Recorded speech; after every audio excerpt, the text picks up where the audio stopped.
The washer sang its tired song through the maintenance bay, a sound Marcus had learned to trust more than half the alarms on Harmony Station. It was a melody of work done right, bearings whispering, water behaving, the drum's insistence that even the dirtiest day could end cleaner than it started. He wiped a crescent of old grease off his wrist and checked the cycle one more time, because some habits were less about doubt than devotion. The armor inside wasn't human issue. It looked grown rather than built, dark like polished obsidian under the bay's utility lights, plates nested along a logic older than rivets. He'd found it stacked abandoned behind a crate of coolant coils, crusted with the yellowed varnish of someone's bad day. Zixaraz, he guessed. Security had been running triple shifts since the smugglers tried to use the station's waste heat vents as a private port, and the Veltar warrior wore duty like species wore skin. The plates had taken the brunt of it.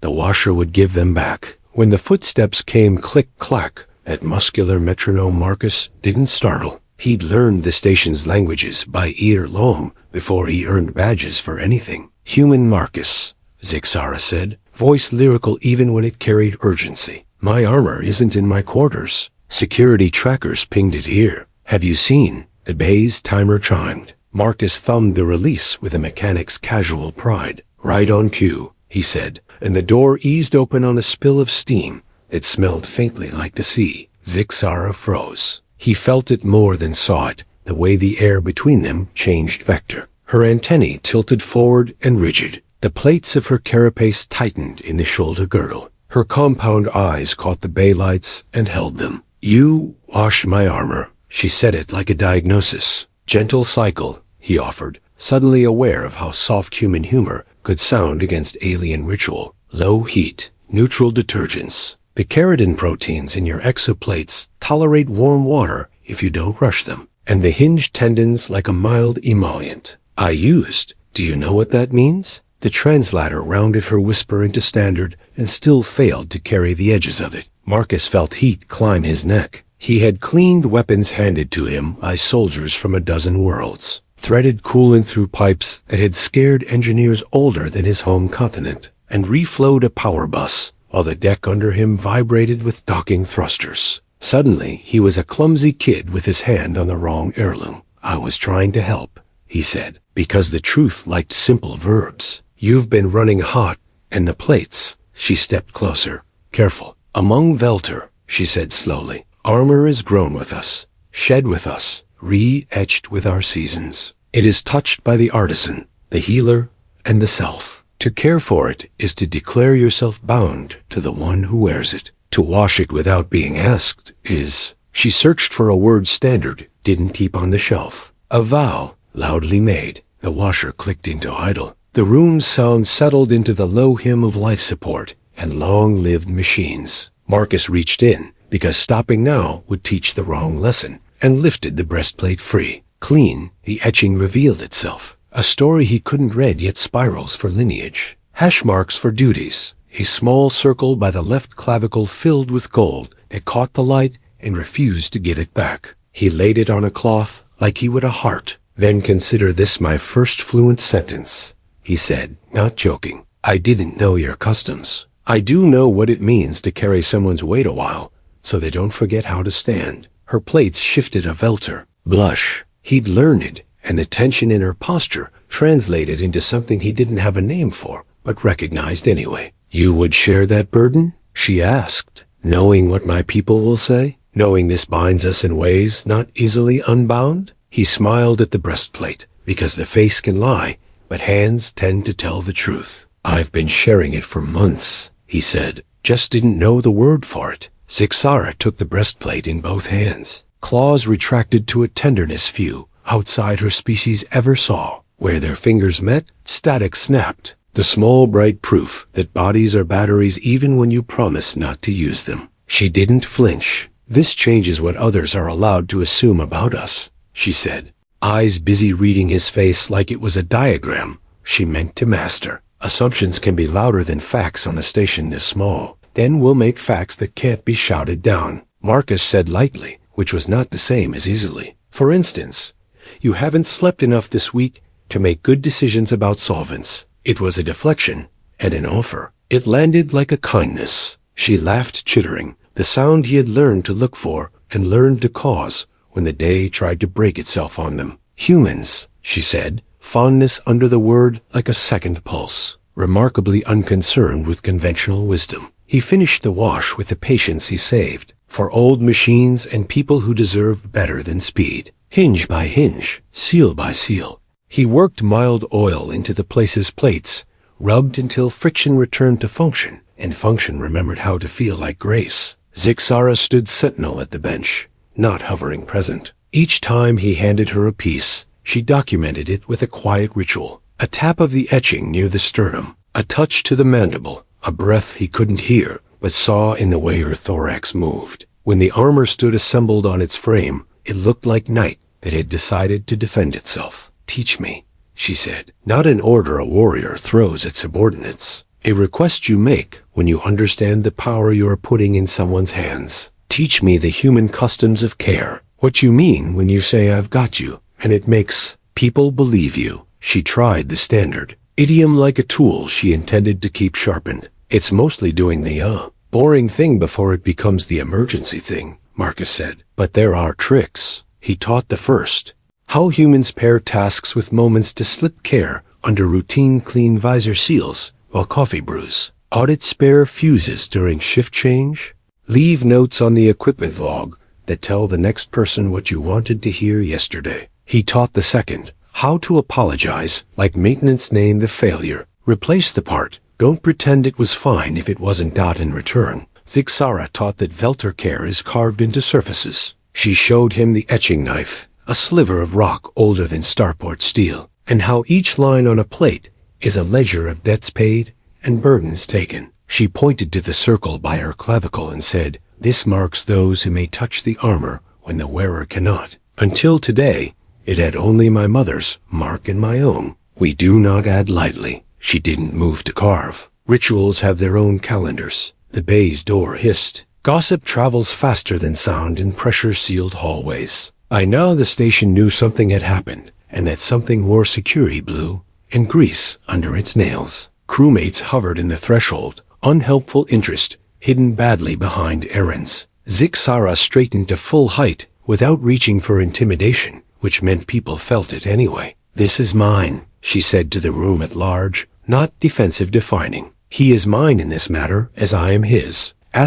Doors close when you close them right. The audience dispersed, some embarrassed, some annoyed, all with new stories to tell that would get the details wrong, but the theme right. The station would shift around that theme the way ships shift to new ballast. The center would hold, or it wouldn't, and the test wouldn't be theoretical. Marcus looked at the breastplate one more time and made a decision bigger than he admitted to himself. "There's a thing we say when we mean to make the long promise," he told her. "We say, 'I'm here,' and then we keep being here."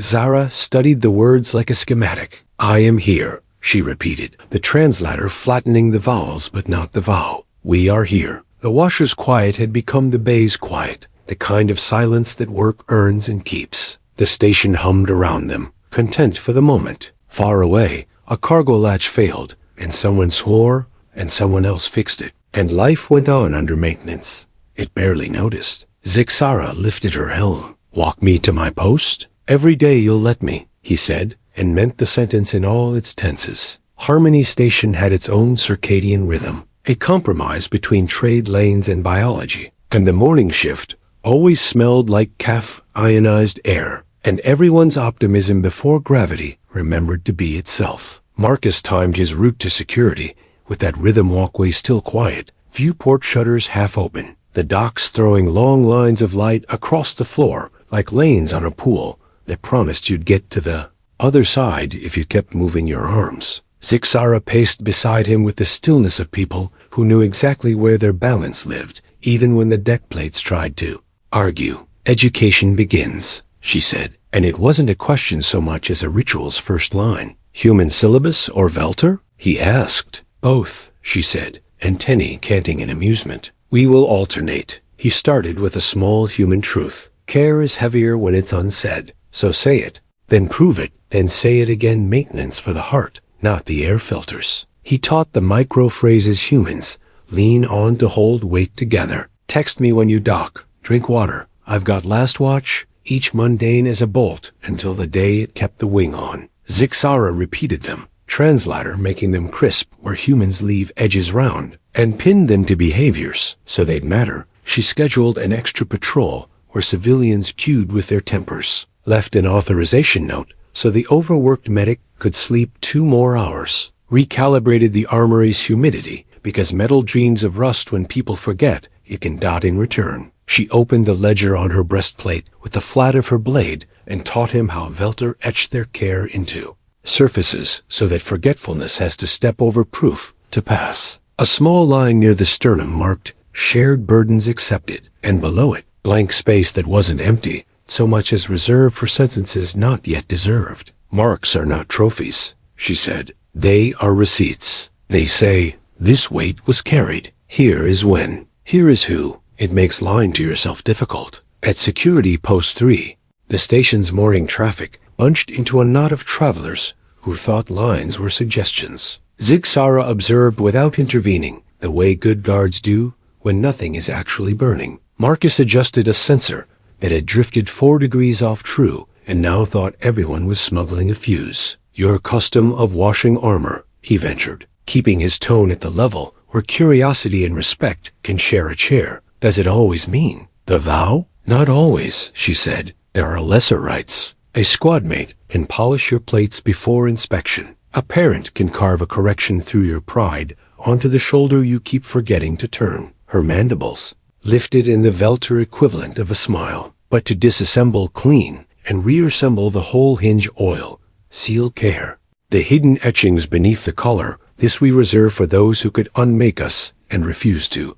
Looked directly at him. It is not done by accident. He nodded, because denial would be the wrong story to tell both of them. Then let the record show, he said lightly, that this human leans into foolish on purpose. A freighter crew barged through. The queue with the self-importance of people who thought cargo manifests should open doors. Zixara shifted 1 step, which is how professionals tell amateurs the world has edges. One of the crew bristled. The others saw the plates and the posture and remembered their mothers. Another custom, Marcus said, is that when someone aims their nose at you, someone else steps into the sound and says, hey, until the volume redistributes. He did it. The freighter bristled at him instead, which is the point. A person with armor shouldn't have to do all the work. A moment passed without incident, as most do when someone bothers to catch them before they build teeth. They walked a final circuit after shift change. When stations pretend they are calmer than they are, Marcus pointed out the places where harmony always almost broke. The condensation line that loved to drip onto the walkway. The hatch whose latch would stick if you looked at it funny. The junction box that hummed a little too bright. Zixara listened like a good student and a better partner. Your customs, she said. They are less about objects than attention. Attention is the tool you never run out of until you decide to, he said. We run out of it often, so we share. At the bay door, she drew her etching knife and held it flat in both hands, an offering and a question. Veltar custom permits the addition of a provisional mark when the heart has already decided and the head requires a stanza to catch up. She touched the empty space beneath her sternum line and waited. Teach me, he said, and she guided his hand through the first shallow cut, a horizontal stroke that meant here, with a vertical that meant still. Every day you ask. Sparks whispered. The breastplate remembered. The mark wasn't deep yet. It didn't need to be. Provisional as a promise, with a pencil in the margins. Harmony taught its own classes after midnight. The cargo piers moaned like whales that had learned to breathe vacuum. The maintenance bots sang their square songs, and the security cam feeds turned into a quilt of small lives, trying to remember kindness before sleep made it easier. Marcus watched the screens with Zixara on a shared stool, not built for human hips or Veltar haunches, but hosting both anyway. Lesson. Human maintenance of feelings includes snacks, he said, producing a bag of something crunchy that claimed to be almonds and admitted, under interrogation, to being mostly optimism and salt. She accepted one with 2 claws and made a face that translated across species. Edible. At least, your custom of sharing food, she said. It is not like Veltar feasts, which are vows amplified and codified. It is Smaller. She searched Standard's cupboards again. Frequent. We turn big promises into small ones we can keep while walking, he said. I think that's the only way big ones last. He popped another knot, almond and pointed, and a feed showing the wrecked dome, where two kids chased a hovering ball with the ferocity of generals and the grace of puppies. Care also means celebrating someone's ridiculous talents at the exact scale they deserve, he said. We call that being a fan. Be mine, then, she said, so plainly he almost missed it. He put the bag down because hands should be empty for altars. I already am, he answered, which might have been too quick if it had been untrue. It wasn't. The next interruption was official chief of station security, eyes bloodshot from budgets, posture sagging from politics. Hartwell, she said to Marcus, I've got paperwork about your laundry adventure. Also, a rumor that a customs inspector plans to file a cross-species impropriety complaint at 07. If he does, I'll need statements. She looked past Marcus to Zixara. And I'll need to know if this is the part where I pick a side. Zixara stood smoothly, every movement putting respect into the room. Chief, she said, Veltar custom records the right of declaration with the wearer. I declare, the human and I have entered a binding of shared burdens. Impropriety would be to deny what is true, because someone prefers it tidy. She rested a hand on her breastplate. The provisional mark winked like a young star. I will make the full mark when the ritual calendar opens. The chief's eyebrows climbed into the region of scalp, reserved for the few times she got to be surprised in a nice way. Great, she said dryly. I'll file consensual cultural observance, and dare anyone to redact the adverb. She tipped her chin at Marcus. You picking up her next shift so she can sleep? Already told her I'd walk the docks, he said. Good, the chief said, leaving with the air of someone who'd been given a problem that looked like a solution. In the right light, Marcus took the next 3 hours doing exactly what he'd promised. Nothing heroic. Recalibrating a berth scanner, tightening a handrail where a kid had almost slipped, marking a patch of floor paint that lied about its traction. Zinshara slept 2 doors, down in a bunk too short and a room too cold. And the knowledge of that sleeping settled something in him that hadn't been happy since the day he started measuring his life in cycles. Care, like gravity, is a constant you test every time you step. When his watch ended, he left a note on her log. Doc 6 scanner was reading ghosts, told its stories until it remembered the living. He drew the Veltar mark for handled, crooked but legible. She'd correct the stroke order later and pretend she hadn't smiled. He returned to the bay, to the washer's faithful thrum, and to a thought he didn't try to debug. His station could do worse than letting a human and a Veltar teach it how to be a little harder to break. The feed on the wall flickered to an exterior cam, just for a breath, just long enough to register a shadow that didn't belong to any scheduled freighter. The kind of shadow that builds teeth if no one names it soon. He took a screenshot, flagged it, and wrote one more note. We might have company tomorrow. Sleep while we can. Cliffhanger to session. 3. The shadow returns hull anomalies on an unscheduled ore mule, and the rumor mill wakes ugly. Someone wants a scandal, more than safety. And the impropriety complaint becomes leverage to get. Zixara taken off duty on the very day the station needs her plates, and Marcus's habit of fixing boring things before they break.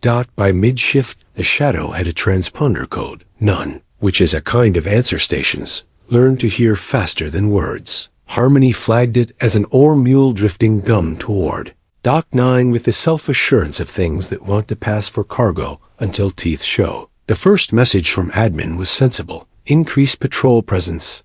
Verify tug readiness. And the second was pure station politics. Security Officer Zixara, temporarily reassigned pending review of a cross-species conduct complaint. Marcus read both on the maintenance console and felt the old familiar heat that meant a bad day was trying to look like. Policy. He found the chief first. She had 3 feeds open, 7 calls ignored, and a look that said the next person to waste her oxygen would meet paperwork as a weapon. I can cover Zixara's quadrant and mine, Marcus said, before she could decide where to throw the nearest chair. Already done, she said. Also, I filed the complaint in triplicate with a footnote about cultural rights and a suggestion involving a cactus. The reviewer will take a week to pretend they're serious. We don't have a week, he said, and pinged her the screenshot of the mule's silhouette against the starboard cam, the way its micro-thrusters wobbled like a drunk choice. Gossip got there first,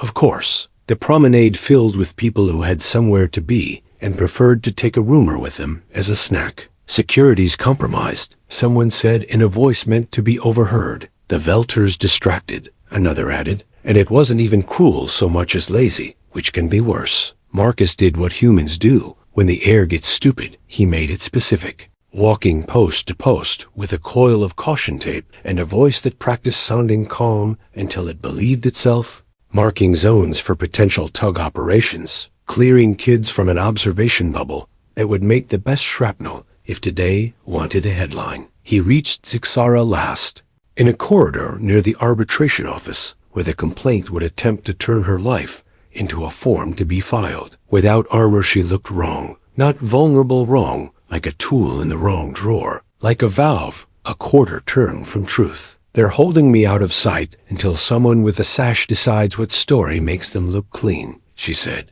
The translator smoothing away edges he knew were there. Doc 9 needs your eyes, he said, and then corrected himself. Because honesty was habit now. I need your eyes. Teach me a human custom, she said, antennae tilting in a challenge. He wanted to kiss and punch at the same time. Civil disobedience, he said, the kind where you obey safety faster than you obey bureaucracy. He took her hand claws retracted, ritual acknowledged, and walked past the arbitration door with the purposeful gait of people who were late for a fire. No one stopped them, because nobody built a rule for when care walks like it owns the corridor. Doc 9 smelled wrong. Coolants and hot metal are fine. Coolants and hot metal and sugar means someone spilled a vending unit and didn't tell maintenance, which is how slip hazards become lawsuits when the day's bored. The ore mule's hull floated in the outer cam like a sulk. Its drift rate said accident, its trajectory said practice, and its transponder said nothing with conviction. We'll need tugs here, here, and here, Zixara said, fingers mapping vectors on the bulkhead schematic with a grace admin could not file. And we need the Doc 9 clamp array at manual readiness. In case someone decides to cut power mid-grab, Marcus keyed the clamp control hatch, flipped the dust cover off the manual winch, like a priest revealing a reliquary, and tested the linkage. It squealed in a way that promised truth, if given grease and a sympathetic ear. He applied both, and the array remembered why it existed. Beside him, Zixara scanned the mule's approach using the dockside LiDAR, snapping readings to a pad with a new mark engraved near her sternum, catching the bay lights in a way that made him want to write poetry and sand down verse. Until the world stopped catching. The first tug. Pilot arrived with a chip on his shoulder and respect in his eyes. He'd seen enough days to know which chips deserved to be eaten. You two running this show? He asked.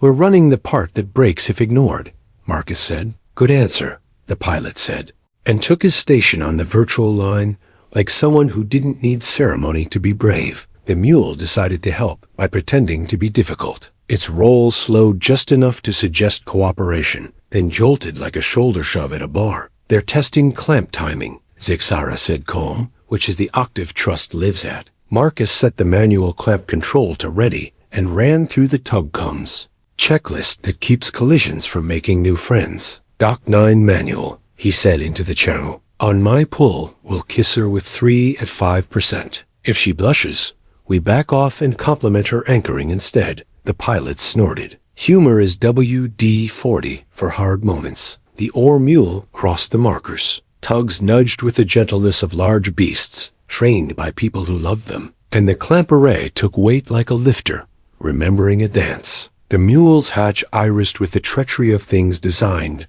to be opened from inside first. Boarding party, someone said on a frequency no one should have used. The chief cut in with a no that carried rank and math. Negative, Zixara said, overlaying the clap with a tone that made lesser plans sit. We inspect with probes first. The probe feed showed ore crates and a lot of empty space that could hide 6 choices none of them preferred. Then the camera found the signature harmony dreads, the shimmer of a shield around a box that didn't belong to any manifest. A cheap field meant to make customs officers tired. Smugglers, Marcus said. Less is judgment than taxonomy. Or practice for them, Zixara added, antennae angling toward the corner where sensors said nothing, which is where interesting lies. Admin pinged the channel with the complaint again, like a toddler insisting a story end where it wanted. Security Officer Zixara is not authorized to. The chief muted the ping with prejudice. Authorization, Chief, she said, tasking Zixara and Hartwell as incident leads under Clause 16. Exigent operations. Policy, properly applied, is a tool. Misapplied, it's gravity in the wrong direction. They made a plan in the minimal words good plans need. Tugs held, clamps eased.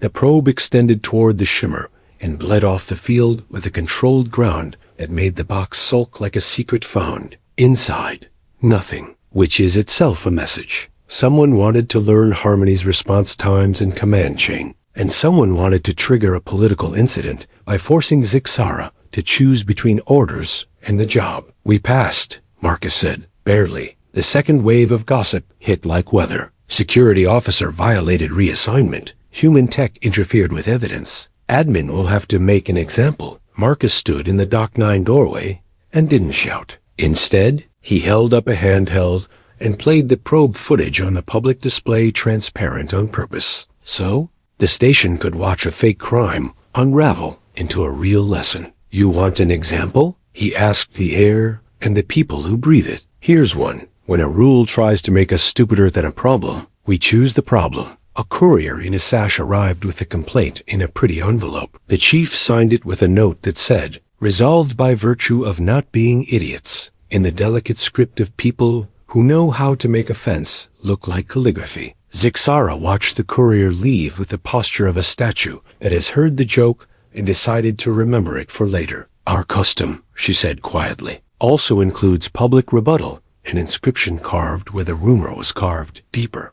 Then carve, Marcus said, and pulled the inspection cover off the Dock 9 plaque where names of her pairs live. She added a symbol beside today's date that meant hand on the weight, cost shared, and the dock workers nodded because marks matter more when the hands that made them are still dirty. The oar mule, chastened, settled into a berth like a dog that pretends it meant to come back all along. The promenade sound returned to commerce instead of commentary. Harmony had been taught a small lesson, crucially, liked the teacher. That buys you an afternoon in which to prepare for the exam you didn't schedule. Cliffhanger to session. 4. The smugglers don't leave. They dock a bigger friend at the far ring, cut power to a section, and light a fire in the ventilation. Louvered to split security exactly where Zixara's armor would help most and where Marcus's habit of turning boring tools into life. Preservers will be asked to become doctrine. The smugglers. Mule left a bruise on Harmony's day and came back with friends at dusk. A bulk freighter registered to a shell corp kissed the far ring hard enough to make the burst sensors wince, then went cold,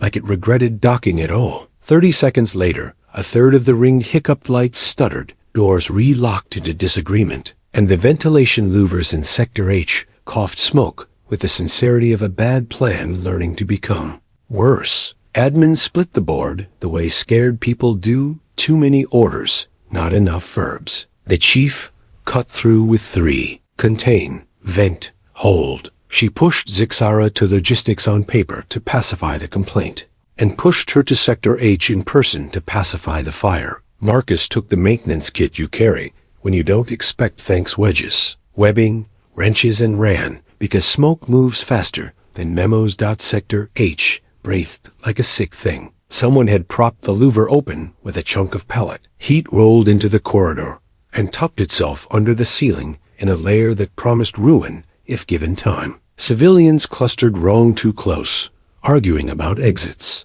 A child cried the way air does when it wants a better plan. Zixara arrived without armor and made the hallway choose calm. She didn't shout. She stood where panic could see her, lifted one hand and pointed this way. Now, you, then you.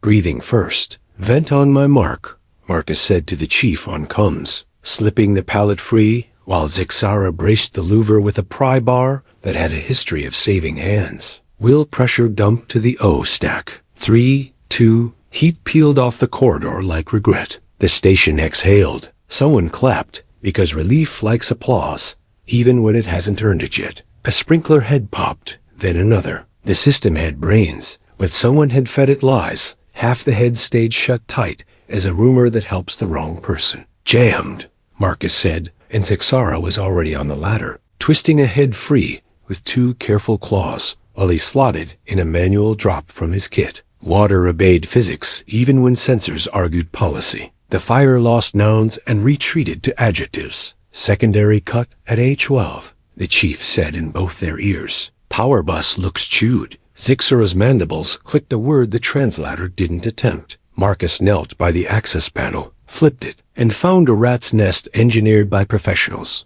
who preferred chaos tidy insulation stripped, jumpers fitted, an induced arc pattern that said someone had practiced this elsewhere. Teaching us, he muttered. Testing us, Zixara corrected. The corridor shuddered in a different key. Far ring clamps started cycling without orders. The bulk freighter wasn't dead. It was pulling, trying to walk its moorings, to tear the berth and birth a distraction. We need hands on clamp array 12, Marcus said. Manual. He looked at Zixara. She moved before he finished the look. They ran the spine catwalk with a view into the void that always argues for respect. Clamp 12 sat on a platform like an old dog that knew every trick and needed to be asked right. The manual gear assembly had not been asked right in years. Marcus set the lever, felt the teeth engage, and began the slow persuasion of metal that didn't owe him anything. Zixara leaned into the line like a poem about force, every muscle taught by practice, not pride. The clamp bit. The freighter complained.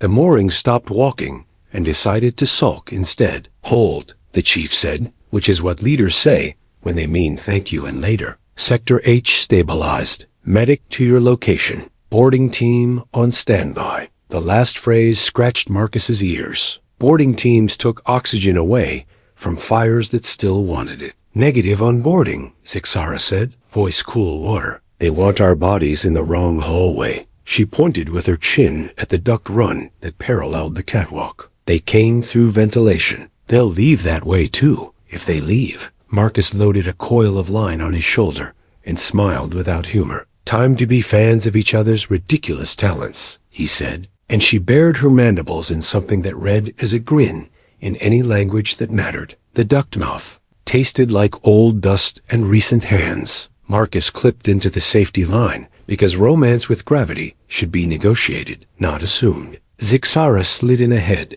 antennae sweeping like instruments built by evolution to hear opinions metal tried to keep to itself. The smugglers weren't quiet. Quiet is a craft. They had practiced ingress. They had not practiced leaving while the station watched. 2, Zixara breathed. Maybe 3. Her voice was where calm goes to sharpen. A foot scuffed ahead, then the unmistakable click of a cheap field dropping around a parcel. Package confirmed, Marcus whispered, because narratives like to be named while you undo them. They reached a junction and found the first man where amateurs always wait, at an intersection that makes them feel options. Zixara tapped the duct with a claw of Veltar knock that translates to hello in the dialect thieves learn last. He turned toward the sound and met a loop of Marcus's line that tightened with the efficiency of a plan practiced on valves, and now applied to ankles. He fell as if gravity had been waiting for permission. Zixara caught his head before metal did. Care is not a permission slip for cruelty. The second ran. Marcus let him. Sometimes you guide a problem into the corridor you've already measured. The duct spat him into a maintenance hatch where the chiefs, 2 best officers, stood with expressions that promised hospitality if earned. He sat. The parcel thumped after him. It was heavier than it looked. Contraband often is. Zixara tested it with a reader that trusted fields more than packaging. Shielded, she said. As before. Public unboxing? Marcus asked, already picturing the promenade display and the way rumor hates video when it doesn't own the camera. Public lesson, Zixara corrected, because customs are what you build when you want behavior to have a house. They brought the box to Dock 9, called a crowd on purpose, and bled the field off in front of pilots, porters, and the courier with the pretty envelopes. Inside, nothing again, unless you counted the tiny recorder stitched into the seam, blinking like a smug confession. The chief held it up, pressed play. and the dock speakers caught a voice that had never loaded anything heavier than blame. Observe how security abandons protocol for personal entanglements. File your concerns anonymously. The chief crushed the recorder in one fist and dropped the pieces into a reclamation chute that ate both metal and messages. The crowd didn't cheer. They decided. You could feel it, the way people turned from gossip to work with relief that tasted like dignity. Rebuttal, Zixara murmured, and carved a second mark beside the first on the Dock 9 plaque. Rumor answered, cost returned. The dock chief added a third mark of his own. Crew witness, story kept. Harmony exhaled again. The bulk freighter powered just enough to agree to a proper inspection later, which is negotiation for get off my day. The ring's power returned in sections. Doors forgave their mistakes, and the air tasted like station again. They walked the catwalk back slow on purpose, because letting the body tell the brain the danger had passed is maintenance too. Marcus wanted nothing more complicated than a sandwich and an hour sideways on a bench near a viewport. Life offered him a small service drone instead. It rose from the lower duct on a lift no one had authorized and blinked a maintenance code that did not belong to Harmony. Zixara shifted to guard without threat. The drone projected a symbol into the air, a stylized etching knife crossed with a wrench and a message. If you want the rest of the truth, check the armor locker logs. The drone dropped like a secret happy to be someone else's problem. Marcus and Zixara stared at the fading symbol, then at each other with the look people wear when a plot offers them a map and expects them to say no. They didn't. The armor lockers show tampered entries tied to the same shell corp as the freighter. A Rite Zixara must perform collides with a setup meant to humiliate her on camera. The only way through is to turn the Rite into a test and invite the station to witness the answer. The armor locker logs were a ledger of trust dressed up as software. Every open, close, and maintenance request wore a timestamp like a badge and a badge number like a fingerprint. And Harmony pretended that meant the system couldn't lie until someone taught it how. The query Marcus ran pulled a thread that didn't belong to the fabric access. Pings for Zixara's locker during hours she'd been on patrol with a body cam that said her hands were busy elsewhere. Signed by a badge assigned to a customs inspector who also happened to be the sender of pretty envelopes. The Shell Corporation fielding the bulk freighter's paperwork showed up in the audit trail like a watermark. Whoever designed the scandal didn't intend to hide forever, only long enough to clip careers and write a memo about lessons learned. The Rite is tonight, Zixara said, voice quiet in the way anvils are. Veltar custom required that a provisional mark be made full under witness, and at a time of the calendar when the clan's breath and the stars tide agreed, and not even smugglers in borrowed suits could rewrite or reschedule it without insulting physics. If they mean to shame us, they will stage a scene at the ceremony, Marcus said, scrolling through the inspector's recent access to other lockers, 3 more tempered, 2 belonging to officers who had said kind things about Zixara in public, and 1 belonging to the chief. Because petty people think courage is contagious and try to quarantine it, then the ceremony must be larger than their camera, Zixara said, antennae aligning toward a plan. Veltar rites usually happened in a quiet room with etching knives and 2 witnesses who mattered, but nothing in the law forbade an audience if the armor's owner invited one, and if the marks were carved by hands that had earned the right. Marcus pinged the chief with a request that sounded like audacity dressed in protocol. Public space allocation for a cultural observance. Dock 9, open to station personnel and civilian residents, with security oversight and real-time broadcast on internal feeds, because rumor has a hard time competing with a live stream of truth. The chief approved faster than administrators are supposed to, with a note, make it a lesson. I'll bring the mic. Preparations took the shape of care disguised as logistics. Dockhands swept the deck the way people clean their porches before company. Pilots parked tugs neat as chess pieces. The cook from Arden 4 brought a tray of something that smoked pleasantly and claimed spice laws as suggestions. And a maintenance crew hung a backdrop that looked suspiciously like a blank wall until you realized it was a projection surface for ship cams, pointed at the bulk freighter's hatches. Because stagecraft is the honest cousin of strategy. Zixara stood with her breastplate cradled in both hands and her etching knife wrapped in cloth. The translator idled silent, because what needed saying would be cut into keratin and air. The customs inspector arrived on time and out of his depth. He wore authority like a suit borrowed from a cousin, almost a right fit if you squinted, and carried a portable recorder that assumed it could edit later. The chief met him with a smile built for depositions. "Welcome," she said. "You'll appreciate the transparency. We're broadcasting to the entire station, so no one has to rely on hearsay." The inspector blinked at the cameras, recalculated, and found a new plan shaped like politeness. He took a place where his lens would see and his face would be seen. Seeing, Zixara lifted the breastplate and addressed the dock. Not with a speech, Veltar writes, don't ask language to do too much, but with a statement of facts. This armor is mine. It has been touched by those I allow. Tonight I cut the mark that says the human has taken a weight and will keep it. She guided Marcus's hand to the groove begun days ago and helped him deepen it until the stroke caught light differently, a line you could feel with your thumb and recognize in the dark. He cut the companion mark with her knife here. Still, and when the last shaving fell to the deck, the dock breathed as if it had witnessed a lift completed without strain. The inspector coughed performatively, the universal prelude to a bad interruption. "Security concerns remain," he said, holding up his recorder toward the nearest camera like a charm. "Unauthorized access to lockers, possible contamination of evidence." "About those concerns," the chief said, and gestured to the projection wall. The ship cam switched to the bulk freighter hatches where a boarding team had just discovered a compartment lined with counterfeit badges, including one that matched the inspector's ID number down to the checksum. Because smugglers are thorough when they think thorough will save them. The dock did not cheer. It watched, and watching can be more dangerous than noise when people decide they deserve better stories. The Rite continued, because rituals are at their strongest when something tries to interrupt them and fails. Zixara placed the breastplate against her torso, the mount points catching with a sound that hit Marcus behind the ribs. A magnetic click like the sentence a door makes when it believes its frame. She buckled straps he had oiled, rotated shoulders he had freed,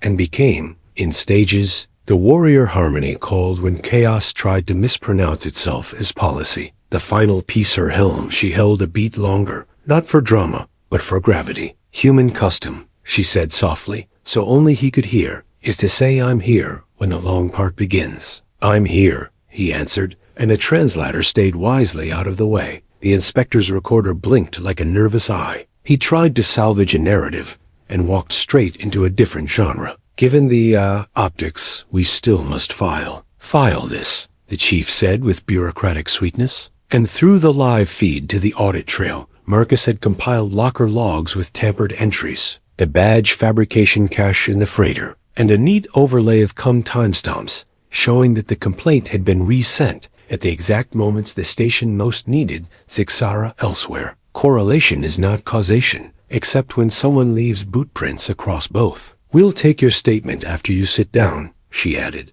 and 2 officers escorted him to a chair built for waiting. Zixara addressed the station, not with promises, but with an invitation. "Our rights exist to make care visible. If you have a custom that keeps your people when alarms try to steal your attention, bring it to Dock 9 tomorrow at shift change. We will carve a wall with marks that say, 'This is how we hold.'" The dock hands started a list that got long, fast engineers offered a checklist for what to check before panic. Medics pledged a 10-minute clinic on burn kits.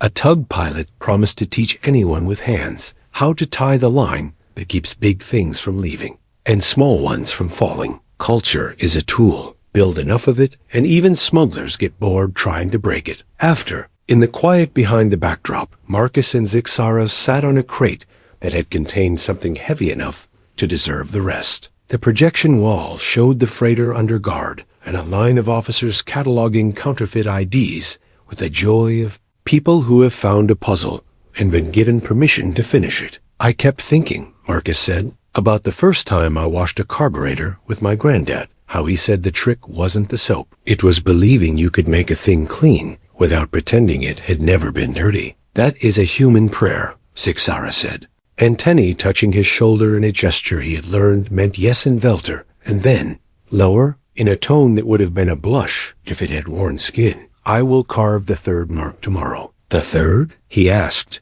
because knowing and hearing are different tools. "The one that says this bond is recognized by my people as mine, not provisional, not contested, not pending review," she said, and then did a very human thing. She laughed at how official it sounded and kissed him like policy, finally learning taste. Their comes pinged before the moment could calcify into legend. The chief, again, voice carrying both fatigue and pride. "You two just RSVP'd to a bigger party," she said. "Admin wants a formal demonstration for the ring. Call it resilience training. Call it PR. Call it what lets them sign the budget. We're taking this show station-wide." Zixara stood, plate settling with the confidence of Mark's newly cut, and offered Marcus a hand up he didn't need, but accepted because refusing would argue with the day's thesis. "Then we teach them how to keep each other when power goes weird and people go loud," he said. "We teach them," she agreed, and the dock lights found both of them and decided to keep looking. The station-wide demonstration becomes a pressure test when a real emergency piggybacks the event system's glitch. A grav plate fails, and a crowd needs guidance. The bond must translate into doctrine on the fly, with Harmony deciding whether to keep what it learned or forget it at the first scream. Harmony didn't do normal days anymore. It did rehearsals for crises with coffee. The ring auditorium filled with crews in mixed colors, dock hands with line burns, medics with quick eyes, pilots who wore boredom like armor, and a smattering of civilians who'd learned that watching drills made the real thing less rude when it arrived. The banner on the internal feed read Resilience Demonstration, which was admin for Show Us You Can Keep Us When It Breaks. The chief opened with a brief that sounded like a promise and a dare. "We will show you 3 failures and 3 ways we refuse to let them become tragedies," she said. "Today, we rehearsed the boring parts of heroism. Cameras were everywhere on purpose. Rumor hates wide shots." Zixara stood at center plate in full armor, the new marks shining like punctuation that refuses to be edited out, and Marcus wore the humble kit of maintenance. Harness, wedges, webbing, wrenches, tools that are verbs when you hold them right. Scenario 1,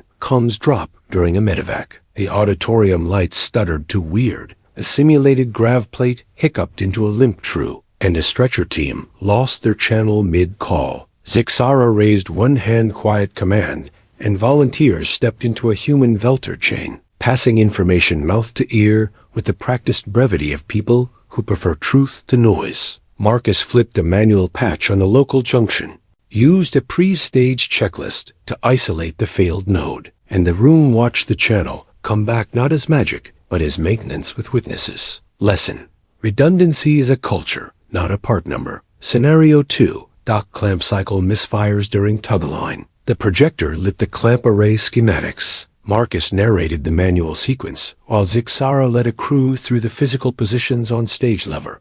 Ratchet, safety pin, so the body would know what to do when the mind panicked. The auditorium practiced the call and response. Ready? Ready. Engage. Engaged. It felt theatrical until everyone realized. Theater is how communities practice truth together. The chief cut in with a line that would live on t-shirts, if Harmony ever forgave merch. Rehearse the ending you want. Scenario 3 began as planned ventilation fire in a sealed corridor and turned into something with teeth. A real grav plate under Section C failed in protest at being used for pretend. A third of the auditorium floor bucked, drinks lifted, and decided not to return to cups. And a child near the front made the small, sharp sound that means today just got big. For 1 second, the room held its breath. Then the rehearsal did exactly what it had been built to do. Zixara didn't shout. She pointed, anchor, and people became furniture in the best way, dropping to knees and bracing those who needed bracing. Marcus tossed a bag of wedges to a volunteer who had never seen one and now knew how to stop a rolling cart from becoming a headline. Medics flowed like water to the low side. Pilots grabbed the high side because pilots understand lift with their bones. The chief's voice cut through. Breathe. Count. You know this. The feed caught it all, and the comment overlay flooded with I can do that instead of is anyone in charge. Maintenance teams hit the graph panel, flipped to bypass, and the plate remembered the world. Weight returned in polite increments instead of the usual argument. Applause would have been indulgent. The room did something better. It exhaled and went looking for the next small thing that would try to grow into a large one. The chief looked at Marcus and Zixara with the tired fondness of a commander whose plan had just been upgraded by reality and succeeded anyway. And that, she said into the mic, is why drills have opened doors. The after action wasn't a speech. It was a market. Crews set up quick stations around the auditorium. A medic teaching burns with tea lights and gauze. A pilot showing a grandmother how to tie a trucker's hitch. A kid helping a dockhand label a toolbox in 3 languages, because labels are love for future selves. Zixara guided a line at the Rite's wall, where species posted the small rituals that keep them. Humans wrote, "Text me when you dock." Veltar carved hand on the weight. A gas breather added a symbol for share the filter first. And someone anonymous stuck a note that only said, "Don't make jokes about alarms while they're still." Ringing. Admin arrived late, as is their custom, with eyes that calculated budget approvals against voter morale and found themselves outnumbered by a mood. The chief handed them the mic and a choice. "You can call this PR," she said, "or you can call it policy. Either way, fund it." They funded it because they had watched themselves choose to be kept and liked the feeling. Marcus and Zixara slipped to the edge of the floor where the noise softened into the murmur of a station busy being better. "When you washed my armor," she said, "you declared more than you knew." He touched the fresh mark at her sternum, the groove his hand had helped deepen. "I knew enough," he said. "I knew I wanted to be the person who keeps your plates ready and your sleep unbothered." She tilted her helm to bump his